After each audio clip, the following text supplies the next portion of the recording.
тақырыбымыз есептер шығару. Ал енді балалар, бізде бүгінгі сабақта сендер екі амалдан тұратын есептерге талдау жасауды үйренетін боласыңдар, және де есептер шығарасыңдар. Ал енді балалар, сабағымызды бастамас бұрын біз психологиялық ахуал қалыптастырып алайық. Бәріміз бірге психологиялық ахуалды оқимыз.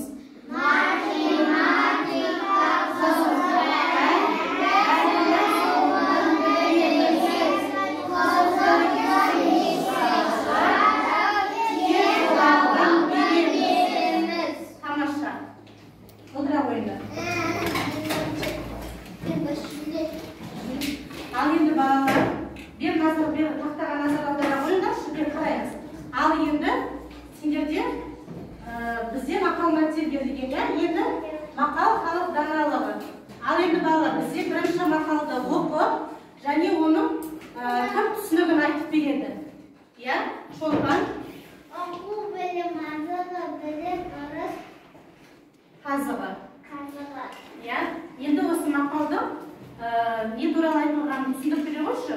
Оқуымыз керек, және де біз не істеуіміз керек, біліп алуымыз керек екен. Тамаша отыра ғой, жарайсың.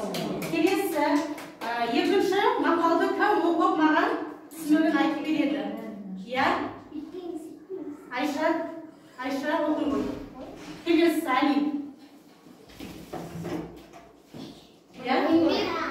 Еңбек ерінбей, тояды қарның тіленбей. тамаша, ал енді еңбек етуіміз керек, сабақ оқуымыз керек, білімді болуымыз керек. дұрыс айтасыңдар, балалар.